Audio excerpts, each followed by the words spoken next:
ये टाइम एक crucial time है जहाँ पर आपके एग्ज़ाम्स आने ही वाले हैं। तो एक फ़ीलिंग जो है, डर की फ़ीलिंग आपके अंदर कहीं ना कहीं हो सकती है। ये डर की फ़ीलिंग को टैकल करता है और उस डर पर काबू पाने की एडवाइस देता है ये चैप्टर विलियम डगलस द्वारा लिखित deep water. Hello there, hope you are doing fine. ये है पोएम प्रोज और मैं हूँ सरम्या सिंह। आज हम class 12th English NCERT flamingo के चैप्टर 3 डीप वाटर को डिटेल में समझेंगे। सबसे पहले हम ऑथर के बारे में जान लेते हैं।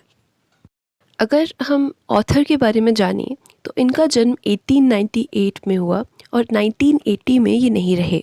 इनका जन्म मेन मिनेसोटा में हुआ था। मिनेसोटा वहाँ का एक स्टेट है, वहाँ की एक जगह है मेन, वहाँ पर ये जन्मे थे।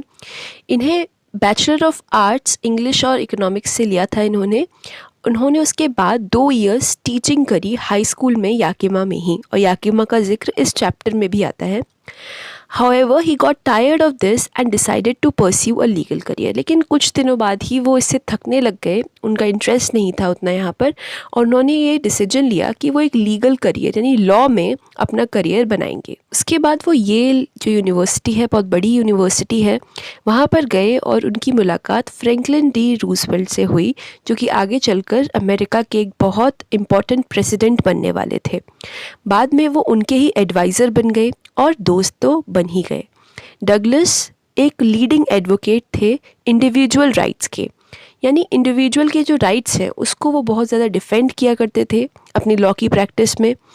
1975 में वो रिटायर हो गए और उनका जो टर्म था वो 36 इयर्स का था, और ये अमेरिकन हिस्ट्री में लॉन्गेस्ट टर्म था किसी भी जस्टिस द्वारा। मैं इनके बारे में पढ़ रही थी तो मुझे समझ में आया कि ये बहुत प्रोग्रेसिव थे, इनकी पॉलिटिक्स बहुत प्रोग्रेसिव थी। ऐसे कि लिखा हुआ है इंडिविजुअल राइट्स के बहुत बड़े समर्थक थे, क्योंकि कई सारे जो केसेस हैं जैसे कि अबॉर्शन लॉज और सेम सेक्स कपल्स और राइट टू प्राइवेसी, ये सब इन्होंने इसको एक फेवरेबल मोड़ दिया, क्योंकि उन्होंने अबॉर्शन को कहा कि वो इलीगल नहीं होगा, उन्होंने कहा सेम सेक्स कपल्स होने में कोई दिक्कत नहीं है और प्राइवेसी भी एक ज़रूरी अधिकार है। तो अगर आप लॉ में इंटरेस्टेड हैं आगे चलकर या पॉलिटिक्स में इंटरेस्टेड हैं तो इनके बारे में ज़रूर पढ़िए। इससे आपको पता चलेगा कि जो कोर्ट में लोग बैठते हैं उनका प्रोग्रेसिव होना कितना ज़रूरी है। आज इस चैप्टर में जो पढ़ने वाले हैं वो एक टुकड़ा है, एक्सर्प्ट है उनकी book of man and mountains का, और ये दिखाता है ये चैप्टर हमको कि जो यंग बॉय थे जब विलियम डगलस, तब वो लगभग स्विमिंग पूल में डूब गए थे। और ये एक ऐसे है, यहाँ पे लिखा हुआ एक ऐसे है, और वो इसमें बात करते हैं कि किस तरह अपना जो फियर है वाटर का उन्होंने ओवरकम किया, और कोई भी फियर हम कैसे ओवरकम कर सकते हैं, उस पर जीत पा सकते हैं। और ये भी आपसे कहा गया है कि आप खासकर नोटिस करिए कि जो ऑटोबायोग्राफिकल यानी खुद की लाइफ से जो इंसिडेंट्स उन्होंने उठाए हुए हैं वो आपको कितना मदद करते हैं फियर की साइकोलॉजी और फियर का जो डेप्थ होती है वो इसको टैकल करते हैं। क्योंकि डीप वाटर, यहाँ पे वाटर तो डीप है ही, साथ ही डर भी डीप है। तो आइए इस चैप्टर को डिटेल में पढ़ते हैं। It had happened when I was 10 or 11 years old. I had decided to learn to swim. तो लेखक अपनी बात बताना शुरू करते हैं और जो घटना थी उसको बताते हैं कि वो तब हुई थी जब वो 10 या 11 साल के थे और उन्होंने स्विमिंग करना सीखना का डिसाइड किया था। उनका एक डिसीजन था कि वो स्विमिंग सीखेंगे। तो यहाँ पे इम्पॉर्टेंट है कि वो 10 या 11 ईयर्स ओल्ड थे। और फिर वो बोलते हैं there was a pool at the YMCA in Yakima that offered exactly the opportunity. और एक पूल था YMCA में। YMCA मतलब होता है यंग मेंस क्रिश्चियन एसोसिएशन। ये एक क्लब किस्म का होता है जो कि हर जगह इनके ब्रांचेस होते हैं और पर्टिकुलर फैसिलिटीज़ ये लोग प्रोवाइड करते हैं। तो YMCA में एक पूल था याकिमा में, जो इसमें कि एग्जैक्टली स्विमिंग करने की अपॉर्चुनिटी मौजूद थी। The Yakima river was treacherous. Mother continually warned against it and kept fresh in my mind the details of each drowning in the river. Yakima river treacherous थी यानी धोखेबाज थी, यानी कभी भी उसका लेवल अप या डाउन होता रहता था, और ये हिदायत उनकी माँ उनको कंटिन्यूसली देती रहती थी और मेरे दिमाग में हमेशा फ्रेश रखती थी, ताज़ा रखती थी वो डिटेल्स कि जब जब लोग वहाँ पर डूबे हों। But the YMCA pool was safe. It was only 2 or 3 feet deep at the shallow end, and while it was 9 feet deep at the other, the drop was gradual. I got a pair of water wings and went to the pool. लेकिन writer कहते हैं कि Yakima river भले ही धोखेबाज हो और गहरी थी हो, लेकिन जो वाईएमसीए का पूल था वो सेफ था, उसे वो सुरक्षित मानते थे, क्योंकि वो केवल कितना 2 या 3 फीट डीप था, 2 से 3 फीट डीप था, यानी बहुत कम लंबाई होती है ये। और वो भी शेलो एंड पे उसके, यानी जो शेलो एंड मतलब शेलो मतलब जो कि डीप ना हो, डीप का उल्टा होता है शेलो। तो अपने मतलब पूल के अलग अलग उसमें लेवल्स होंगे, तो शेलो वाले लेवल पर वो 2 या 3 फीट का था और 9 फीट डीप था दूसरे में। यानी जो डीप था वो कितना डीप था, 9 था, मैक्सिमम वो 9 हो सकता था, और मिनिमम 2 या 3 फीट का था, तो बहुत ज़्यादा नहीं था। द ड्रॉप वॉज ग्रेजुअल, और ये भी मतलब 3 से उसे सीधे 9 पे पहुंचना भी ग्रेजुअली होता था। ये नहीं कि अचानक से पूल है वो 3 फीट का है, आप 2 कदम बढ़ाएंगे अचानक से 9 फीट का हो जाएगा, नहीं, वो धीरे धीरे करके अगर स्लांटेड उसका सरफेस होगा तो वो धीरे धीरे कर कर 9 फीट का होता था, तो बहुत खतरे की बात नहीं थी। I got a pair of water wings and went to the pool. I hated to walk naked into it and show my skinny legs, but I subdued my pride and did it. तो writer बोलते हैं कि मुझे उसमें जाना, उस तक चलकर जाना, मतलब बिना किन्हीं कपड़ों के नेकेड पसंद नहीं था। और क्यों नहीं था? क्योंकि मेरे जो स्किनी लेग्स थे, मेरे जो पतले पतले लेग्स थे, वो दिखने लग जाते थे और मुझे शर्म आती थी। लेकिन फिर भी मैंने जो मेरा प्राइड था, यानी जो ईगो होता है इंसान का, कॉन्शियसनेस होती है खुद की, उसको उन्होंने दबा लिया और वो गए वहाँ तक। राइटर बोलते हैं, From the beginning, however, I had an aversion to the water when I was in it. वो कहते हैं कि शुरू से ही मुझे वाटर से एक डर था। एवर्जन मतलब नापसंद होना या दूर भागना किसी चीज़ से। तो पानी से वो दूर भागते थे जब वो उसमें होते थे, यानी उन्हें अच्छा नहीं लगता था पानी में होना। अब वो और पहले जाकर बताते हैं कि ये जो पानी का डर था उनका, वो कब शुरू हुआ। This started when I was 3 or 4 years old and father took me to the beach in California.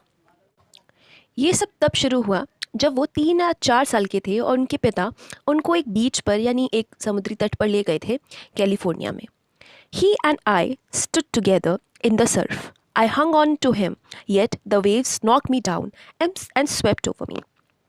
तो राइटर की बात से हमें पता चलता है कि कितनी छोटी छोटी बातें कभी कितने गहरे डरों के बीच हमारे मन में बो देती हैं।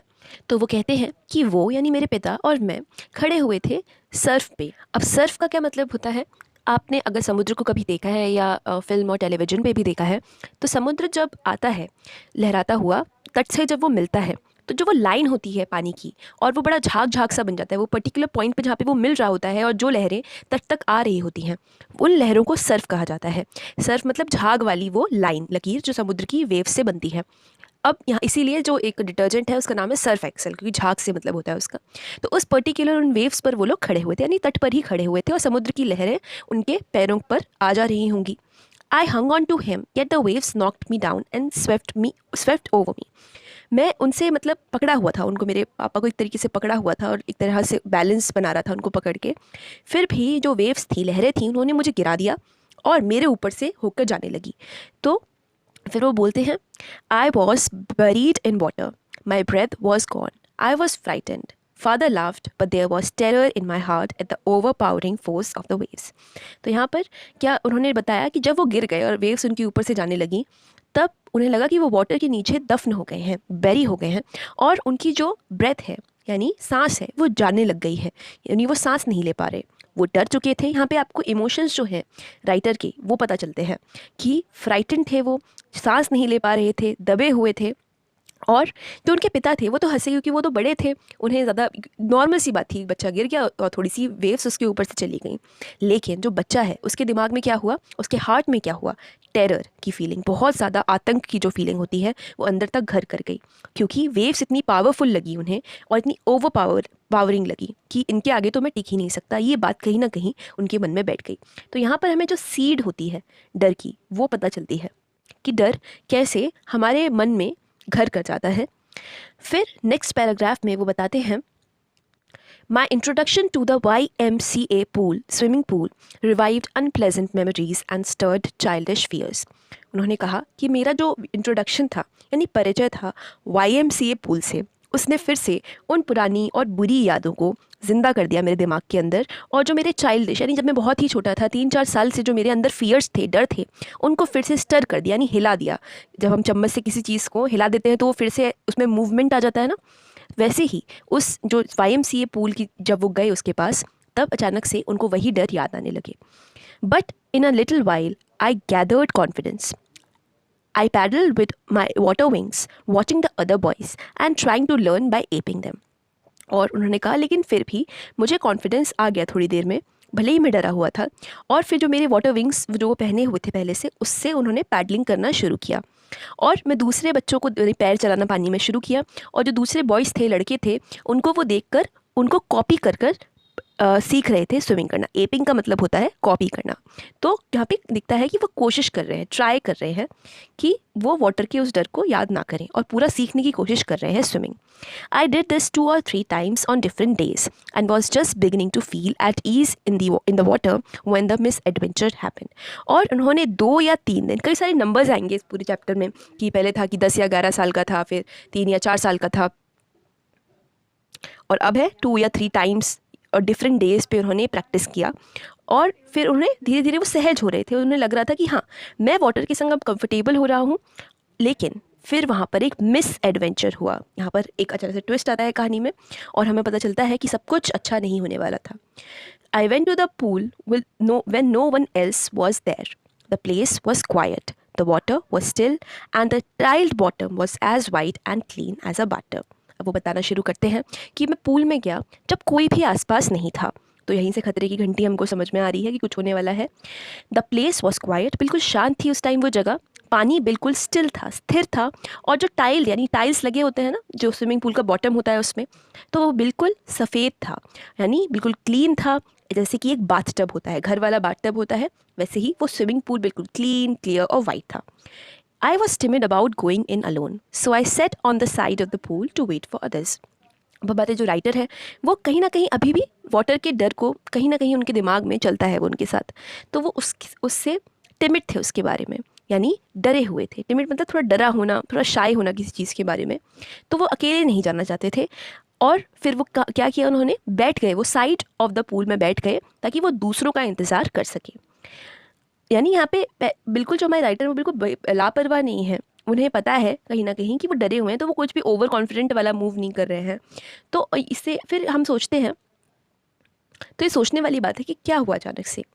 आई had not been there long when in came a big bruiser of a boy probably 18 years old। यहाँ पर जब वो बहुत देर तक नहीं बैठे रहे होंगे, थोड़ा ही टाइम हुआ था उन्हें बैठे, तभी एक बड़ा सा लड़का आता है, यानी खूब मतलब मुश्तंडा टाइप का एक लड़का था जो कि 18 साल का था। और इस टाइम जो हमारे राइटर हैं वो केवल 10 या 11 साल के हैं। तो यानी काफ़ी एज डिफरेंस, काफ़ी बड़ा लड़का आता है उनके पास। और उस लड़के को ब्रूजर कहा गया है। ब्रूजर वर्ड उसके लिए यूज़ किया गया है। ब्रूजर का मतलब होता है जो बहुत एग्रेसिव हो, लड़ने को तैयार हो। तो बड़ा ही अग्रेसिव सा लड़का आता है, और उसके थिक हेयर थे चेस्ट पर। उसका डिस्क्रिप्शन है कि उसके चेस्ट पे बड़े घने घने बाल थे। He was a beautiful physical specimen with legs and arms that showed rippling muscles. He yelled, "Hi skinny, how do you like to be ducked?" और अब वो आता है, और वो बड़ा ही, उसकी जो शरीर था वो बहुत सुंदर था, बड़ा गठा हुआ शरीर था उसका, और ब्यूटीफुल फिजिकल स्पेसिमेन था, यानी नमूना उसका जो शरीर था, बड़ी ही सुंदर शरीर का वो एक नमूना था। उसमें उसके पास लेग्स और जो आर्म्स थे उनमें मसल्स थी, रिपलिंग मसल्स। रिपलिंग जो होती है ना, फूट फूट कर जो निकलती है मसल्स, वैसे थे। और वो चिल्लाते हुए आता है और बोलता है, हाई स्किनी, यानी हाय पतले लड़के, तुम्हें डूबना कैसा, डक यहाँ पे मतलब है डूबना कैसा लगेगा। अचानक से ये क्या हुआ। With that he picked me up and tossed me into the deep end, and I landed in a sitting position, swallowed water and went at once to the bottom. अब अचानक से क्या होता है, उसने मुझे उठाया और ऐसे उछाल कर, जो डीप एंड था, डीप एंड कितना था इस स्विमिंग पूल का, 9 फीट, 9 फीट का जो डीप एंड था, उसमें उस बच्चे को, छोटे से बच्चे को, जो कि कितना फीट का होगा, 4 फीट का होगा, 10-11 साल, 4 फीट का होगा, 5 फीट का होगा बच्चा, वो उसे डाल दिया। वो सिटिंग पोजीशन में ही अंदर चले गए, यानी उन्हें कुछ समझ में नहीं आया कि हुआ क्या। उनके मुंह में वाटर चला गया, वाटर निगल लिया, स्वॉलो कर लिया उन्होंने, और फिर सीधे वो बॉटम, यानी बिल्कुल जो तली थी उसकी, बॉटम यानी कि जो बिल्कुल स्विमिंग पूल का सरफेस था, उसको टच कर लिया उन्होंने। आई वॉज फ्राइटेंड, और जो फीलिंग थी वो किसकी थी, फियर की, क्योंकि राइटर बोलते हैं आई वॉज फ्राइटेंड, मैं डर गया था। और अगर आप उस बच्चे की जगह खुद को इमेजिन करें तो आपको भी बहुत डर लग जाएगा कि अचानक से क्या हुआ। लेकिन इतना भी डरा हुआ नहीं था कि मैं अपनी सुध-बुध भूल जाऊँ। But not yet frightened out of my wits, यानी सुध-बुध नहीं भूले थे, उन्हें होश था कि क्या हो रहा है उनके साथ। On the way down I planned, when my leg hit the bottom I would make a big jump, come to the surface, lie flat on it and pedal to the edge of the pool. अब जल्दी जल्दी हमारे दिमाग बड़ा जल्दी fast काम करता है, तो उतनी ही देर में उन्होंने एक प्लान बना लिया कि जब मैं वो बॉटम की तरफ जा रहे थे और जब मैं बॉटम को हिट करूँगा, जब मेरे पैर बॉटम से लगेंगे, तब मैं एक ज़ोर से, क्योंकि हम जब बॉटम में गिरते हैं कहीं पे तब वहीं से जंप लगाते हैं ना, तो मैं भी एक उछाल भरूंगा और सरफेस, जो वाटर का ऊपर वाला सरफेस है, यानी वाटर का जो पानी का सरफेस है, उस पर आ जाऊंगा और फिर मैं जल्दी से आके लेट जाऊंगा, क्योंकि स्विमिंग तो अभी आती नहीं थी उनको। लेट जाऊंगा और पैडल करते करते, क्योंकि पैडलिंग की अभी उन्हें प्रैक्टिस थी, वो एज ऑफ द पूल पे पहुंच जाएंगे, यानी पूल के किनारे पर पहुंच जाएंगे। ये प्लान था उनका। अब देखते हैं क्या होता है। It seemed a long way down, those 9 feet were more than 90 and before I touched bottom my lungs were ready to burst. उन्होंने कहा कि बहुत लंबा रास्ता लगा, जब तक मैं पहुंच रहा था, भले ही वो 9 फीट थे लेकिन वो 90 जैसे लग रहे थे, और जब तक वो बॉटम को टच करते, वो उनकी जो लंग्स थी उनमें पूरी तरह पानी भर चुका था उनके फेफड़ों में, और ऐसा लग रहा था कि वो कभी भी फट जाएंगे। लेकिन जब उनके फीट ने बॉटम को हिट किया,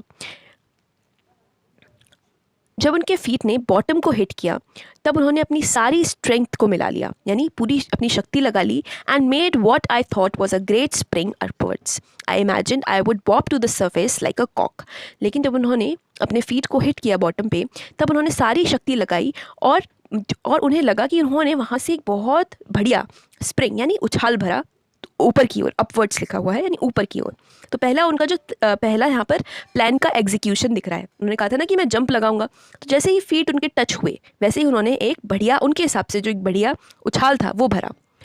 आई इमेजिन आई वुड बॉप, फिर और उन्होंने ये उछाल भरते भरते ये कल्पना कर ली थी कि ऊपर सीधे मैं सरफेस को ही जाने वाला हूँ। एक कॉर्क, तो कॉर्क जो होता है वो बॉटल्स को बंद करने के लिए एक ढक्कन जैसा होता है, ढक्कन नहीं होता प्रॉपर, फंसा दिया जाता है, तब उसको पानी के ऊपर डालते हैं तब वो तैरता रहता है। तो जो राइटर है उन्होंने भी यही सोचा कि जब मैं ऊपर ऐसे जाऊंगा तो कॉर्क की तरह तैरने लग जाऊंगा सरफेस के ऊपर। Instead I came up slowly, I opened my eyes and saw nothing but water that had a dirty yellow tinge to it. लेकिन ऐसा कुछ हुआ नहीं। इंस्टेड यानी इसके बजाय क्या हुआ, वो ऊपर आए, बड़े बड़े जल्दी कॉर्क की तरह ऊपर नहीं आए, बड़े धीरे धीरे आए, और उन्होंने अपनी आंखें खोली और उन्हें केवल पानी के कुछ नहीं दिखा, पानी के अलावा कुछ नहीं दिखा। और ऐसा पानी था वो जिसमें कि एक डर्टी येलो टिंज थी, यानी क्योंकि पानी क्लोरीन वगैरह डाला जाता है स्विमिंग पूल के पानी में, तो एक डर्टी येलो कलर्स का वो पानी था, और टिंज मतलब एक टच होना थोड़ा सा उसमें। I grew panicky, I reached up as if to grab a rope and my hands clutched only at water. और अब वो दिक्कत होने लग गई, उनको पैनिक होने लग गया, पैनिक करने लग गए वो। ठीक है, अब इसका पूरा का प्रोसेस देखिए। कुछ कितने ही देर के लिए वो गिरे होंगे, मुश्किल से 5 मिनट के लिए, लेकिन उस देर में उन्होंने क्या क्या सोच लिया, किस तरह से डर उनको पूरा कैप्चर कर गया था, इसका डिस्क्रिप्शन बड़ा अच्छा है। और फिर उन्होंने अपने हाथ ऐसे ऐसे चलाने शुरू किए जैसे कि वो एक रोप, एक रस्सी को पकड़ने की कोशिश कर रहे हों, लेकिन उनके हाथ में केवल क्या आया, पानी। I was suffocating. I tried to yell, but no sound came out. Then my eyes and nose came out of the water, but not my mouth. अब उन्हें घुटन हो रही थी, सफोकेशन हो रहा था। उन्होंने चिल्लाने की कोशिश की लेकिन कोई भी आवाज़ नहीं आई, और उनकी जो आइज़ थी और जो नोज़ थी वो तो बाहर आई वाटर के, लेकिन उनका जो माउथ था वो नहीं आया, यानी आइज़ और नोज़ तो बाहर आई, लेकिन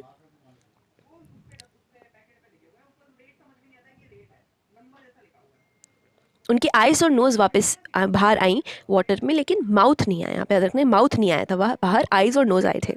आई flailed at the surface of the water, I flailed at the surface of the water, swallowed and choked. I tried to bring my legs up, but they hung as dead weights, paralyzed and rigid. अब उन्होंने अपने surface पे water के flail किया, यानी हाथ पैर चलाना बड़ा ज़ोर ज़ोर से ऐसे फटकारना शुरू कर दिया, और उनके मुंह में बहुत सारा पानी भर गया और वो चोक करने लग गए, यानी कि उनकी जो सांस थी वो नहीं आ रही थी, रुंधने लग गई थी। उन्होंने जो उनके पैर थे उनको ऊपर लाने की कोशिश की, लेकिन वो ऐसे हो गए थे जैसे कि उनमें जान ही ना हो, और डेड वेट्स जैसे लग रहे थे वो। पैरालाइज्ड यानी उन्हें जैसे लकवा मार गया हो, और रिजिड यानी अपनी जगह पर, जैसे ह्यूमन लेग्स कैसे होते हैं, उसमें जॉइंट्स होते हैं, इधर से उधर वो मूव कर सकते हैं, लेकिन उनके लेग्स उनको बिल्कुल रिजिड लग रहे थे, बिल्कुल अपनी जगह, जैसे जैसे पत्थर या फिर जो लकड़ी होती है वैसे लग रहे थे। A great force was pulling me under. I screamed but only the water hurt me. एक ग्रेट फोर्स उन्हें नीचे खींच रही थी, यदि बहुत ज़ोर की ताकत जो थी वाटर की वो उन्हें नीचे खींच रही थी। उन्होंने चिल्लाया, लेकिन केवल वाटर ही ऐसा लगता था मानो उन्हें सुन रहा हो। तो एक तरीके से जो उनका फियर था, वाटर वो असल में भी वाटर में है, और जो उनके फियर है उससे घिरे हुए हैं, वो चिल्ला रहे हैं, चीख रहे हैं, लेकिन केवल उनका फियर ही वापस आ रहा है लौट कर उन तक। I had started on the long journey back to the bottom to the pool. और उन्होंने फिर से जो पूल के जो बॉटम है उसकी तरफ जाना शुरू कर दिया। जो बड़ी सी जर्नी थी, इसमें पहुंचने में बड़ा टाइम लग रहा था उनको, पहली बार फिर से जाना शुरू किया, यानी अगेन वो बॉटम की तरफ जाने लग गए। ठीक है। I struck at the water as I went down, expending my strength as one in a nightmare fights an irresistible force. और जब वो नीचे जा रहे थे तब उन्होंने वाटर पे हाथ पैर चलाए, स्ट्रक यानी उसे मारने की, ऐसा होता है ना, हाथ पैर चलाने की कोशिश की वाटर में, और वो एक्सपेंड करना चाहते थे अपनी स्ट्रेंथ को, यानी एक्सपेंड यहाँ पे मतलब है कि दूर तक पहुँचाना चाहते थे। जैसे हम कोई बुरा सपना, यानी नाइटमेयर जब हमको आता है, यानी बुरा सपना कोई आता है, तब हम क्या करते हैं, एक कोई इरेजिस्टिबल फोर्स होती है, यानी बहुत ज़ोर की हमें ताकत, ऐसा लगता है ना खींच रही है कोई बुरे सपने में, तो उसको करने के लिए हम हाथ पैर चलाने लग जाते हैं, लेकिन वो ताकत हमारे कभी हाथ नहीं आती। वैसे ही उस वाटर में भी वो हाथ पैर चला रहे हैं, इधर उधर मार रहे हैं, लेकिन वो वाटर को कुछ भी नहीं हो रहा था। I had lost all my breath, my lungs ached, my head throbbed, I was getting dizzy. और उन्होंने अपनी सारी सांस गंवा दी इस समय, क्योंकि उन्होंने इतनी फोर्स स्पेंड करती थी हाथ पैर चलाने में। उनके जो लंग्स थे उनमें दर्द हो रहा था, यानी फेफड़ों में उनके दर्द होने लग गया था, क्योंकि पूरी तरह पानी भर गया था, सांस थी नहीं। और उनके जो हेड था वो थ्रॉप कर रहा था, यानी होता है ना दर्द के मारे, जब बुरी तरीके से उसमें होता है ना कल्ला जाता है, जब सर बुरी तरीके से, जब उसमें दर्द हो रहा हो, उसमें ऐसे कोई पॉइंट आउट बार बार कर रहा हो ऐसे। और आई वॉज गेटिंग डिजी, यानी वो बेहोश फील कर रहे थे। But I remembered the strategy. I would spring from the bottom of the pool and come like a cork to the surface. लेकिन फिर से उन्होंने अपनी स्ट्रैटेजी तो थी, यानी पूरी तरह वो गिव अप नहीं कर रहे हैं। उनकी जो स्ट्रैटेजी थी पहले वाली, कि वो पूल की तरफ जाएंगे, बॉटम की तरफ, उससे फिर छलांग मारेंगे आगे, है ना। और किस तरह ऊपर आना था उनको, एक कॉर्क की तरह, ठीक है, सरफेस पे। तो वो फिर से, यानी सेकेंड टाइम इस चीज़ को ट्राई करते हैं। हमको याद रखना होगा कि फर्स्ट टाइम करते हैं, फेल होते हैं, फिर ट्राई करते हैं। I would lie flat on the water, strike out with my arms and thrash with my legs. Then I would get to the edge of the pool and be safe. कहते हैं कि मैं water पर flat ऐसे late जाऊंगा, फिर यही strategy है, फिर से ऊपर, जब ऊपर आऊँगा तब उसके ऊपर लेट जाऊँगा, और अपने आर्म से स्ट्राइक करूँगा, इधर उधर हाथ पैर चलाऊँगा, यानी अपने आर्म्स केवल चलाऊँगा, और थ्रेश माई लेग्स, और फिर लेग्स को भी ऐसे चलाऊँगा। थ्रेश मतलब जोर से मारना, है ना। तो वो जब वो ऐसे मूवमेंट करेंगे तब वो उनके हिसाब से एज पे पहुँच जाएंगे पूल के, यानी पूल के किनारे पर वो पहुँच जाएंगे। वो फिर से ये प्लान करते हैं। फिर क्या होता है, I went down down endlessly, I open my eyes, nothing but water with a yellow glow, dark water that one could not see through. और लेकिन फिर वो नीचे जाते हैं एंडलेसली। ऐसा लग रहा था कि इस जर्नी का, इस नीचे जाने का जो सफ़र है उसका कोई अंत ही नहीं है, इतना लंबा लग रहा था। वो 9 फीट केवल उन्हें। और जब उन्होंने अपनी आंखें खोली तब उन्हें क्या दिखा, वाटर, फिर से वही वाटर, वही येलो ग्लो वाला, एक पीली सी जो चमक थी उस वाटर में, टिंच था, वो वाटर दिखा, और डार्क वाटर था। और डार्क वाटर ऐसे कि वो इतने डर गए थे अंदर तक, और वाटर ने उन्हें इस तरह घेर लिया था, उनको फिजिकली भी घेर लिया है वाटर ने, और उनके दिमाग को भी, उनके सोचने समझने की शक्ति, उनकी हिम्मत को भी वाटर ने हर तरीके से घेर लिया है। और इस तरह वो एक डार्क वाटर लग रहा था, इसके आर पार वो देख ही नहीं सकते थे, यानी वो एक तरीके से होपलेसनेस की तरफ जा रहे हैं। And then sheer stark terror seized me. Terror that knows no understanding. Terror that knows no control. Terror that no one can understand who has not experienced it. अब कहते हैं कि उसके बाद क्या हुआ, केवल जो स्टार्क टेरर था, शियर स्टार्क, यानी बिल्कुल जो प्योर केवल टेरर, यानी आतंक ने मुझे घेर लिया। सीज मतलब घेर लिया, पूरी तरह से मुझ पे अपनी जकड़ बना ली। और वो आतंक को वो डिस्क्राइब करते हैं यहाँ पे, टेरर का जो नेचर है वो बड़े ही अच्छे से डिस्क्राइब किया गया है, बड़ा ही इंटरेस्टिंग है। Terror that knows no understanding, जो कि किसी समझ को नहीं जानता। हम ह्यूमन बींग्स क्यों हैं, क्योंकि हम अंडरस्टैंड करने की शक्ति रखते हैं, हम चीज़ों को समझ सकते हैं, उनको अच्छे से समझ सकते हैं, बता सकते हैं। लेकिन टेरर ये जानता ही नहीं है। जब हमारे ऊपर टेरर हावी होता है तो हमारी सोचने समझने की शक्ति चली जाती है और कोई भी कंट्रोल नहीं होता हमारे टेरर को। जो असल में जब हम फियर में होते हैं तब हम केवल फियर में ही होते हैं, उस पर हमारा जो काबू है वो नहीं होता। और ऐसा टेरर जो कि कोई और अंडरस्टैंड नहीं कर सकता, कोई और नहीं समझ सकता, जिसने उसे कभी खुद एक्सपीरियंस ना किया हो। अगर आपने असल में आप कभी किसी चीज़ से डरे हैं अपनी लाइफ में तो आप विलियम डगलस हमारे राइटर के साथ ज़्यादा अच्छे से रिलेट कर पाएंगे बजाय उन लोगों के जो उतना उस लेवल पर नहीं डरे हैं। I was shrieking underwater. I was paralyzed underwater, stiff, rigid with fear. Even the screams in my throat were frozen. वो कहते हैं मैं वाटर के अंदर चिल्ला रहा था। एक बच्चा है जो कि वाटर के अंदर है, पूरी तरह से डूबा हुआ है, उसे स्विमिंग नहीं आती और वो चिल्लाए जा रहा है। वो पैरालाइज्ड हो चुके थे, उन्हें लग रहा था कि अब वो हाथ पैर चलाने के लायक नहीं बचे, उनकी बॉडी वर्क नहीं कर पा रही है, ऐसे कि पैरालिसिस में होता है। और वाटर के अंदर उन्हें ऐसा लग रहा था कि पूरी तरह सब कुछ स्टिफ है, यानी बिल्कुल मूवमेंट नहीं हो सकता, रिजिड है, यानी वहीं के वहीं, मतलब लैक ऑफ मूवमेंट है। क्योंकि फियर उन्होंने इतनी क्योंकि फियर की वजह से वो इतने ज़्यादा, मतलब कुछ अब बचा नहीं था उनके पास करने के लिए। केवल उनके मन में एक इमोशन था, वो था फियर का। और जो स्क्रीम्स थी, यानी चिल्लाहटें होती हैं उनकी जो थ्रोट में, गले के अंदर, वो ऐसा लग रहा था जम गई हो, वो भी कहीं जा नहीं रही, वो भी only my heart and the pounding in my head said that I was still alive. केवल मेरा जो हार्ट था, यानी कि दिल था, वो धड़क रहा था, और जो मेरे हेड में, मेरे सर में पाउंडिंग, यानी उसमें भी जो आवाज़ हो रही थी, वो उसी से मुझे पता चल रहा था कि मैं ज़िंदा हूँ। And then in the midst of the terror came a touch of reason. I was remembered to jump when I hit the bottom. At last, I felt the tiles under me. My toes reached out as if to grab them. I jumped with everything I had. लेकिन इस terror के बीच में, इस पूरे fear के बीच में भी एक रीज़न का टच, यानी थोड़ी सी सोचने समझने की शक्ति उनकी वापस आई। और उन्होंने सोचा कि जब वो बॉटम को हिट करेंगे तब उन्हें याद रखना है कि उन्हें जंप करना है ऊपर। और अंत में उन्होंने टाइल्स को महसूस किया।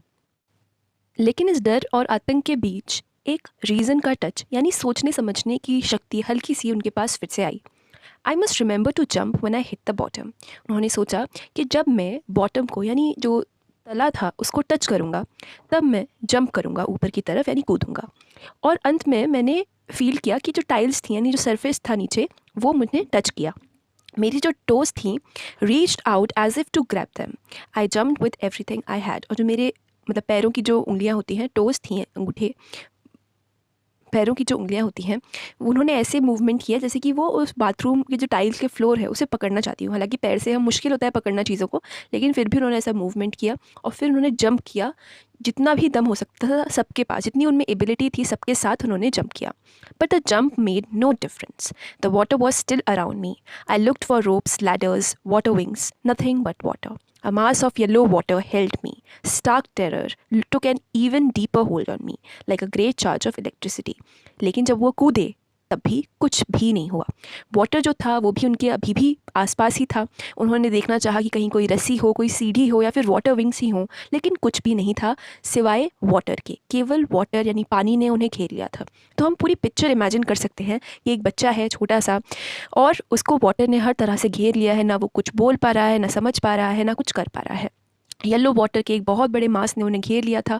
केवल जो प्योर टेरर, स्टार्क टेरर होता है, उसने और बुरी तरह से उन्हें इस पर कर लिया था। और जैसे कि एक जो इलेक्ट्रिसिटी, कोई शॉक लगता है ना हमें जब करंट लग जाता है, वैसे। I shook and trembled with fright. My arms wouldn't move, my legs wouldn't move. I try to call for help, to call for mother. Nothing happen. और फिर उन्होंने थोड़ा हिले वो, और ट्रेम्बल यानी थोड़ा सा खुद को काँपना किससे? डर से काँप गए, हिल रहे थे वो। उनकी आर्म्स नहीं चल रही थी, उनके पैर नहीं चल रहे थे, हाथ पैर उन्होंने चलना बंद कर दिया था। और उन्होंने हेल्प के लिए बोलना शुरू किया, यानी कोशिश करी ऐसा करने की, और खासकर अपनी माँ को बुलाने की कोशिश की, लेकिन कुछ भी नहीं हुआ। क्योंकि जब हम डरे होते हैं तो हमको मदर ही याद आती है, माँ ही याद आती हैं। तो उन्होंने भी कोशिश की, लेकिन कुछ भी नहीं हुआ।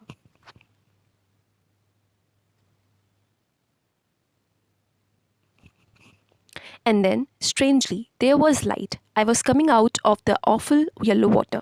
At least my eyes were. My nose was almost out too. लेकिन अचानक से उन्हें रोशनी दिखी, यानी ऊपर की तरफ वो जा रहे थे, और वो उस येलो वाटर, अब उन्होंने देखा कि रोशनी थी, इतने डरे तो हुए थे वो, लेकिन एक रोशनी आई, और ऐसा लगा कि वो इस येलो गंदे वाटर से बाहर आ भी रहे हैं। उनकी आइज़ बाहर आ चुकी थी और लगभग नाक बाहर आ चुकी थी, यानी वो जंप जो उन्होंने कोशिश करी थी वो पूरी तरह फेल नहीं हुई थी, लेकिन पूरी तरह वो निकल भी नहीं पाए उससे। फिर क्या होता है, क्या वो गिव अप करते हैं? नहीं. Then I started down a third time. I sucked for air and got water. The yellowish light was going out. उसके बाद उन्होंने तीसरी बार काम करना शुरू किया और उन्होंने एयर को अपने अंदर, मतलब होता है ना एयर भरनी चाहिए सांस लेकर, लेकिन क्या आया अंदर? केवल वाटर, पानी ही आया. और येलोइश लाइट अब जा रही थी, मतलब जो वो थोड़ा ऊपर आए थे वो भी अब नहीं हो रहा था, वो भी फेड हो रहा था. Then all effort ceased. I relaxed. Even my legs felt limp, and a blackness swept over my brain. It wiped out fear. It wiped out terror. There was no more panic. It was quiet and peaceful. Nothing to be afraid of. अब बहुत ही अलग तरह का emotion. अभी तक terror था, कोशिश थी, उसमें फ़ेल हो जाना था, फिर से एक कोशिश थी, फिर डर था.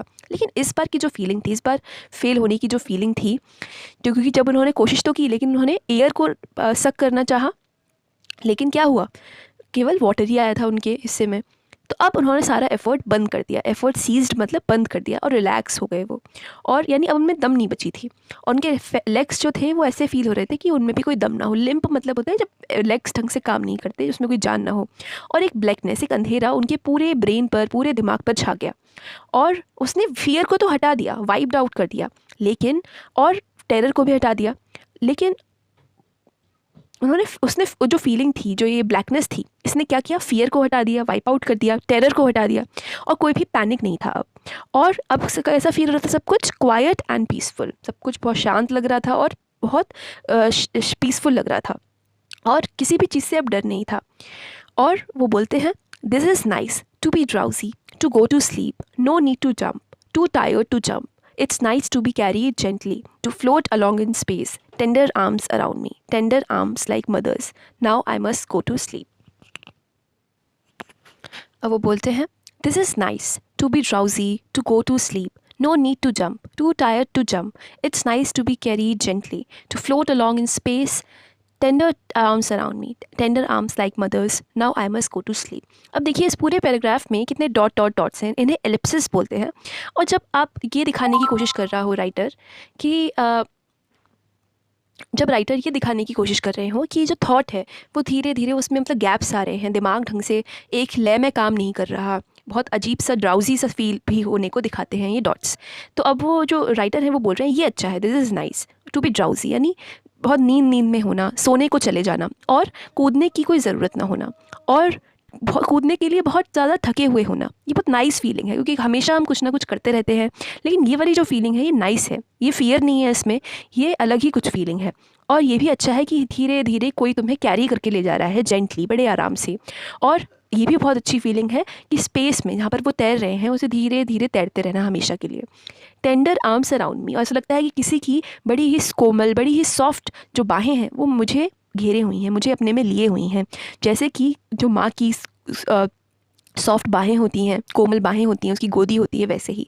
और वो कहते हैं कि अब मुझे ऐसा लगा कि मुझे स्लीप यानी सोने को जाना चाहिए. I cross to oblivion and the curtain of life fell. और उन्हें लगा कि वो फॉरगेटफुलनेस, ऑब्लिवियन मतलब फॉरगेटफुलनेस, भूल जाना चीज़ों को, उसकी तरफ चले जा रहे थे. और जो लाइफ का कर्टेन था यानी लाइफ का पर्दा था वो गिर गया. The next I remember, I was lying on my stomach beside the pool vomiting.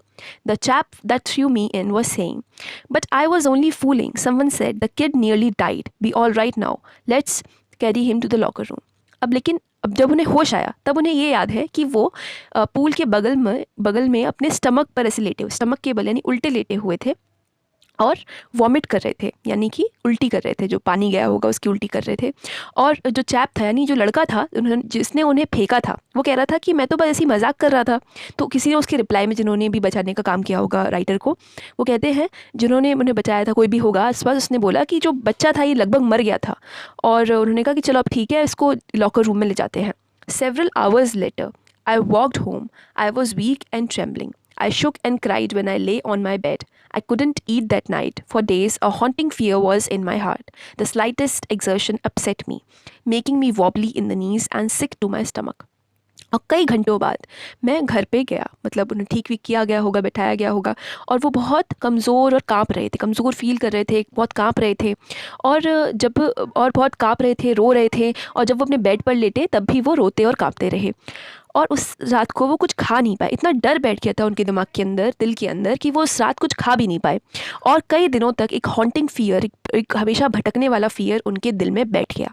और थोड़ा सा भी कुछ अपसेट करने वाली चीज़, या फिर कुछ भी उन्हें फ़ोर्स लगानी पड़ती है, एक्सर्शन मतलब थोड़ा फोर्स, कुछ काम करना या फिज़िकल या मेंटल, तो उससे वो अपसेट हो जाते, दुखी हो जाते, नाराज़ हो जाते।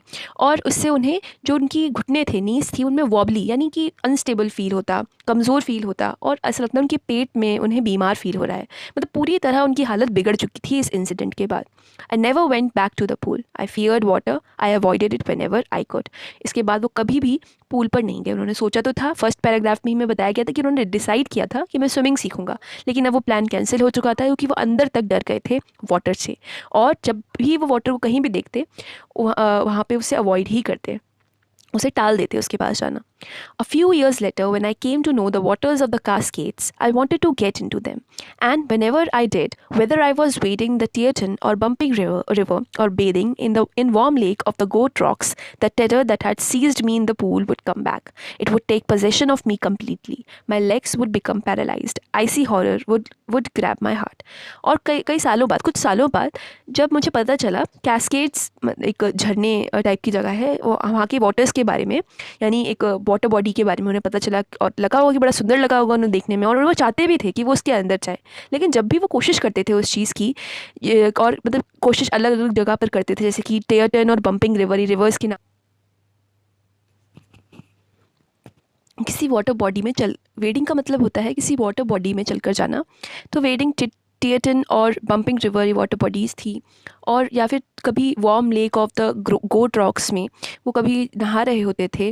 तो तब जब कभी भी वो वाटर बॉडीज़ में प्रेजेंट होते थे, और इन जगहों का नाम आपको याद रखना होगा, ये आंसर को बहुत इम्प्रेसिव बना सकते हैं, तब भी वो हमेशा उस डर से घिरे रहते थे। वो हमेशा उन पर होल्ड बना लेता था वो डर, जो कि पूल में कभी उनको लगा था, और कम्प्लीटली पोजेशन ले लेता था उनका, उन पर काबू कर लेता था, उनको अपने अंडर कर लेता था।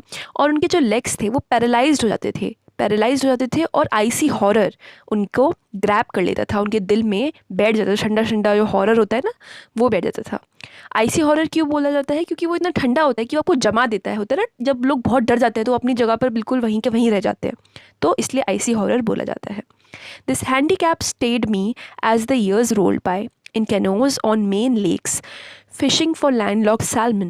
अब ये वाला जो फियर था, उन धीरे धीरे साल बीते, लेकिन ये वाला फियर उनके संग रहा। ये हैंडीकैप जो वो हो जाते थे, मतलब वो उनका सब कुछ बॉडी वर्क करना बंद हो जाती थी, ये वाली चीज़ उनके संग रही। और वो जगहों के नाम बता रहे हैं, in canoes on Maine lakes fishing for landlock salmon. अब वो फिशिंग के लिए जाते थे तो कैनोज़ में बैठ के करते थे फिशिंग। कैनोज़ छोटी छोटी बोट्स होती हैं, और लेक्स के नाम है मेन लेक्स, और वो सैल्मन एक फ़िश होती है। लैंडलॉक्ड मतलब उस पर्टिकुलर जगह में वो पाई जाती है। तो फिशिंग के लिए जाते थे तब भी उन्हें डर लगता था। और bass fishing in New Hampshire, trout fishing on the Deschutes and Metolius in Oregon, fishing for salmon on the Columbia at Bumping Lake in the Cascades. Wherever I went, the haunting fear of the water followed me. It ruined my fishing trips, deprived me of the joy of canoeing, boating and swimming. अब वो अलग अलग जगहों के नाम बताते हैं, और इससे समझ में आता है कि राइटर बहुत एक अमेरिकन बैकग्राउंड से आते हैं। इस सब से हम ये पता कर सकते हैं क्योंकि सारी जगहों के नाम अमेरिकी हैं। तो न्यू हैम्पशायर में बेस फिशिंग करते थे, वो एक तरह की फ़िश को फ़िश करते थे। ट्राउट फिशिंग दूसरी फ़िश होती हैं, उनको वो करते थे। जगहों के नाम हैं डेस्ट्यूट्स या फिर मेटोलियस ओरेगॉन में। अलग अलग जगहों पे जो चीज़ें थी, कोलंबिया का नाम है, बम्पिंग लेक कैस्केड्स में अभी भी नाम उसका फिर से भी रिपीट हुआ है ये। और जो हॉन्टिंग फियर था वाटर का, इन सभी जगहों पर उन्हें फॉलो करता था। उनकी फ़िशिंग ट्रिप्स को वो पूरी तरह बर्बाद कर देता था, और किसी भी तरह का जो सुख मिलता है, जॉय मिलता है, इन्जॉयमेंट मिलता है उन्हें बोटिंग, कनोइंग कर बोटिंग फिर से उन्होंने बोला है वो, और स्विमिंग कर वो सबको रियूइन कर देता था ये डर। I used every way I knew to overcome this fear, but it help me firmly in its grip. Finally, 1 October, I decided to get an instructor and learn to swim. वो कहते हैं कि मैंने हर तरीका, हर वे ढूंढ लिया ताकि मैं इस फियर पर अपना काबू पा पाऊँ, लेकिन ये फियर इतना गहरा था कि इसने पूरी तरह और बड़े ही कस के अपनी ग्रिप में, अपनी पकड़ में मुझे जकड़ के रखा था। लेकिन 1 अक्टूबर यानी एक किसी साल के अक्टूबर महीने में किसी मतलब समझ लीजिए अक्टूबर के किसी दिन मैंने ये डिसाइड किया कि मैं एक इंस्ट्रक्टर हायर करूँगा और स्विमिंग सीखूँगा। अब उन्होंने अपने जो फियर था उस पर ही काबू पाने को अपना चैलेंज बना लिया था। I went to a pool and practised 5 days a week, an hour each day। वो एक पूल पे गए और उन्होंने 5 दिन हफ्ते में प्रैक्टिस करना शुरू किया और हर दिन वो 1-1 घंटे यानी हफ्ते में 5 घंटे वो प्रैक्टिस करते थे। The instructor put a belt around me. A rope attached to the belt went through a pulley that ran on an overhead cable। तो कैसे होता था वो पूरी प्रोसेस है। इस जो चैप्टर में ना टेक्निकल चीज़ें बहुत ज़्यादा हैं और आपको थोड़ा सा याद करना होगा उनको, लेकिन आप थोड़ा सा भी एफर्ट लगा लेंगे तो आपके आंसर्स काफ़ी अच्छे हो जाएंगे। तो उन्होंने क्या करते थे, वो 5 दिन करते थे हफ्ते में, और जो इंस्ट्रक्टर था वो उनकी बेल्ट लगा देता था उनके अराउंड, उनके आसपास उनकी कमर पे बेल्ट बांध देता था एक, और जो रोप थी उस बेल्ट से अटैच रहती थी। ठीक है, आप इमेजिन कर सकते हैं। और फिर वो एक पुली से होती जाती थी। पुली क्या होता है, जब आप गांव में आपने देखा होगा जब पानी निकाला जाता है तो एक चक्री सी लगी होती है ताकि रोप अच्छे से स्मूथली ऊपर नीचे मूवमेंट कर पाए। तो एक पुली लगा हुआ था ऊपर और वो जो रोप थी वो उसी से होकर जाती थी, और एक ओवरहेड केबल लगी हुई थी उससे वो अटैच थी। तो जो ये मतलब ये स्विमिंग हो रही थी, ये थोड़ा सा मतलब होता है ना, इसे स्कैफोल्डिंग बोल देते हैं। जब समझ लीजिए जब बच्चे को साइकिलिंग नहीं आती तब एक ऐसी साइकिल यूज़ करवाते हैं ना, इसमें नीचे सपोर्टिंग व्हील्स लगे होते हैं। तो उसी लेवल पर ये स्विमिंग हो रही थी जिससे उन्हें डर ना लगे और ये एक तरीके की सेफ्टी रहे। He held on to the end of the rope and we went back and forth across the pool, hour after hour, day after day, week after week। अब वो समय बीतने को बता रहे हैं और वो रोप को एक तरह से पकड़े रहता था वो इंसान, और वो जो इंस्ट्रक्टर था वो रोप को पकड़े रहता था, और दोनों ही, वो इंस्ट्रक्टर भी उनके साथ बैक एंड फोर्थ जाते थे, यानी आगे पीछे। एक बार पूल को इधर तक कवर किया फिर लौट कर गए, फिर कवर किया फिर लौट कर गए, और आवर आफ्टर आवर, घंटे पे घंटे बीतते थे, दिन पर दिन बीतते गए और हफ्ते के हफ्ते बीतते गए। टाइम बीत गया। On each trip across the pool a bit of the panic seized me. Each time the instructor relaxed his hold on the rope and I went under. Some of the old terror returned and my legs froze. हर trip पे मतलब जितनी भी बार मैं pool पे जाता था, जितनी ही बार मैं प्रैक्टिस करने जाता था, थोड़ा सा पैनिक हमेशा मुझे पकड़ने की कोशिश करता था। हर बार जो इंस्ट्रक्टर था वो अपनी होल्ड को रिलैक्स करता था रोप पर, तब मैं अंदर जाता था, यानी वाटर के अंदर जाता था, और पुराना जो मेरा डर था वो फिर से रिटर्न हो जाता था। मेरे जो पैर थे वो फ्रोज हो जाते थे, जम जाते थे अपनी जगह। It was 3 months before the tension began to slack. और 3 महीने बाद ये जो टेंशन थी ये धीरे धीरे ढीली पड़ने लगी। स्लैक मतलब ढीली पड़ने लग जाना। Then he taught me to put my face under water and exhale, and to raise my nose and inhale. I repeated the exercise hundreds of times. Bit by bit, I shed part of the panic that seized me when my head went under the water. उसके बाद जब 3 महीने बीतने पर ये चीज़ें, उनके डर जो था वो ढीला पड़ने लग गया, जो टेंशन थी वो ढीली होने लग गई, तब उस इंस्ट्रक्टर ने उनको सिखाया क्या, कि अपना फेस अंदर रखो वाटर के और एक्सहेल करो, यानी सांस छोड़ो। और क्या सिखाया कि रेज माय नोज़, यानी नोज़ को ऊपर उठा के इनहेल करो, ऐसे ऊपर सांस लेना फिर नीचे एक्सहेल करना, ये उन्हें सिखाया। सांस अंदर बाहर करना नोज़ और मुँह से। और इस एक्सरसाइज को उन्होंने कईयों बार, 100 से भी ज़्यादा बार रिपीट किया, और धीरे धीरे कर कर वो जो पैनिक था, वो जो डर था, टेंशन थी, वो शेड होने लग गई, कम होने लग गई। और वो टेंशन कब आती थी उनको, पहले जब वो वाटर में अपना हेड अंदर डालते थे, यानी पूरी तरह जब वाटर के अंदर होते थे, वो वाली टेंशन अब कम होने लग गई है। Next, he held me at the side of the pool and had me kick with my legs. For weeks, I did just that.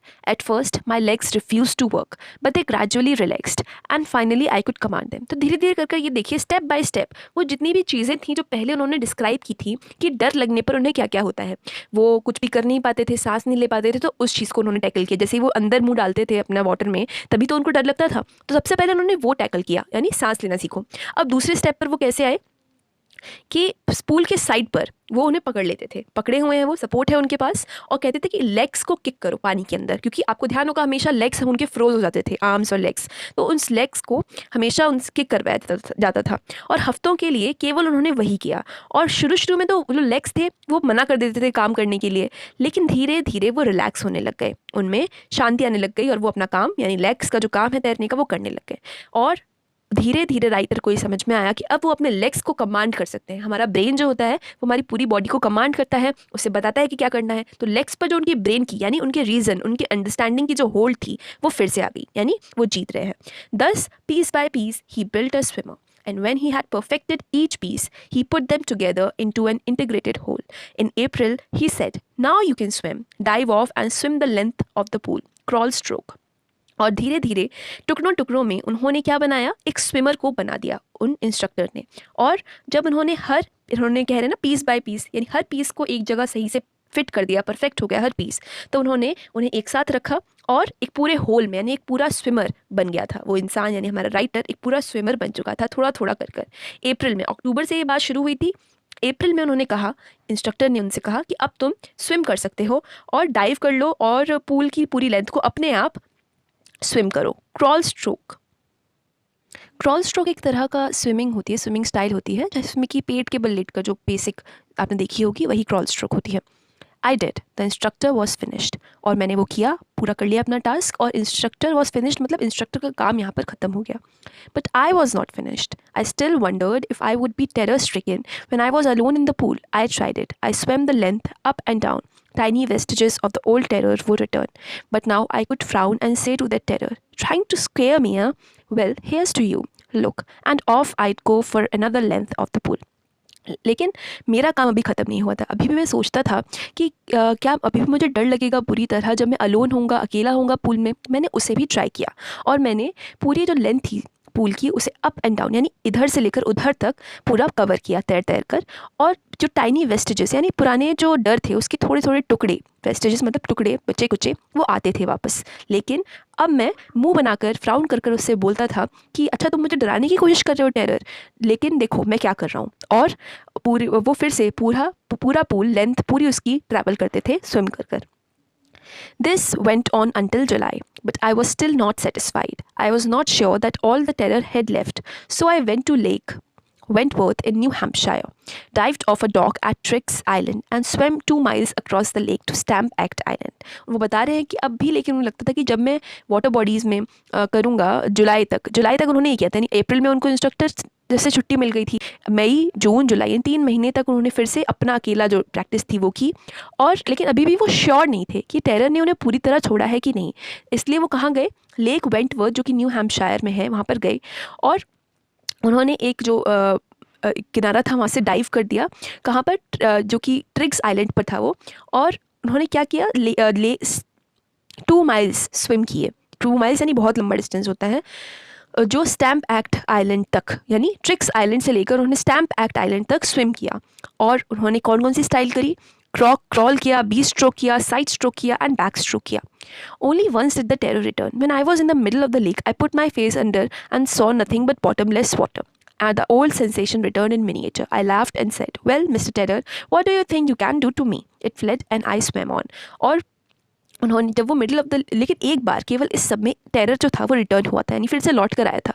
जब वो लेक के बीचों बीच थे तब उन्होंने अपना मुंह अंदर डाला उसके, और उन्होंने देखा कि बिना किसी बॉटम वाला एक वाटर था, क्योंकि जो वाटर बॉडीज़ होती हैं वो बहुत गहरी होती हैं, तो उनका जो नीचे का सरफेस होता है वो तो दिखता नहीं है, उनकी तरी तो दिखती नहीं है।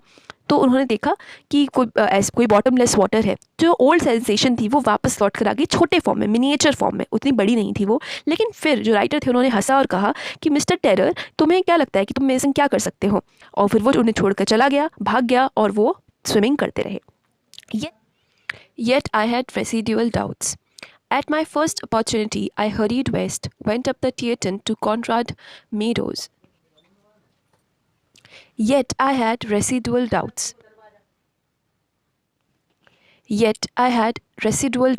At my first opportunity, I hurried west, went up the Tieton to Conrad Meadows, up the Conrad Creek Trail to Mead Glacier, and camped in the high meadow by the side of Warm Lake.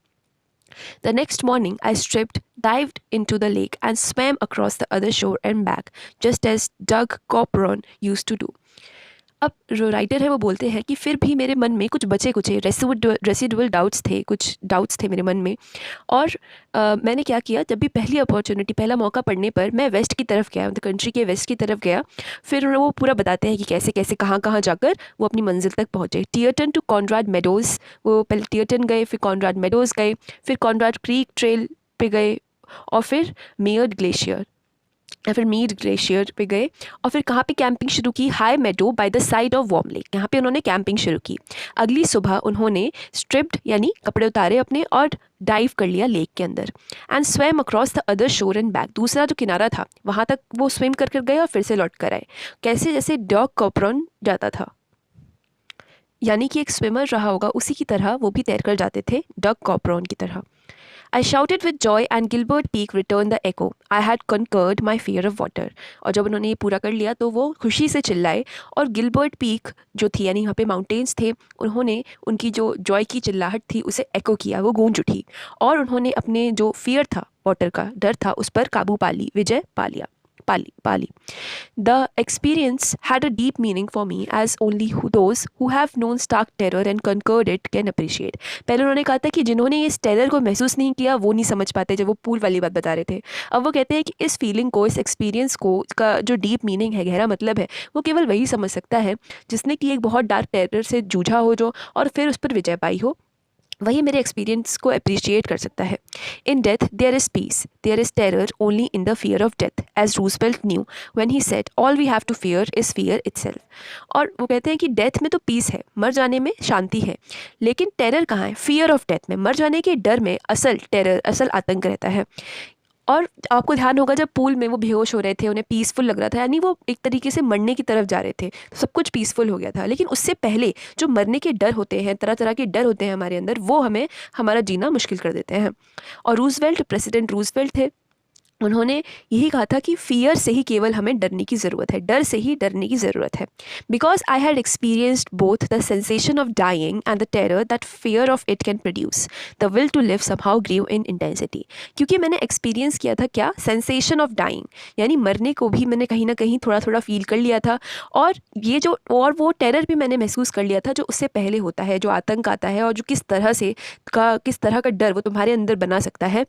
और इससे क्या हुआ कि जो मेरे अंदर जीने की इच्छा थी, विल टू लिव थी, वो उसकी इंटेंसिटी बहुत ज़्यादा बढ़ गई और वो बढ़ती चली गई। At last I felt released, free to walk the trails and climb the peaks and to brush aside fear. अंत में मुझे ऐसा लगा कि कहीं से मुझे रिलीज़ कर दिया गया हो, मुझे आज़ादी मिल गई हो, और मुझे ट्रेल्स और इन रास्ते और पीक्स को चढ़ने का जो मतलब एक फ्रीडम थी वो मिल गई। मैं आज़ाद फील कर रहा था और मैंने अपने सारे फियर को आज़ादी के साथ साइड में रख दिया। तो ये था विलियम डगलस द्वारा रिटन ऐसे डीप वाटर। अगर आपको इस वीडियो से इस चैप्टर को समझने में हेल्प मिली हो तो वीडियो को लाइक ज़रूर करें। चैनल पोएम प्रो सेकेंडरी को सब्सक्राइब करना ना भूलें ताकि आप अपने 12th बोर्ड्स की प्रिपरेशन के लिए अप टू डेट रहें। कमेंट कर बताएं कि आगे कौन से टॉपिक्स पर मुझे इस चैनल पर वीडियो बनाने चाहिए। साथ ही अपने फ्रेंड्स के साथ शेयर करें। अगर आपका एग्ज़ाम है तो all the very best and most importantly take care of your family, friends and yourself.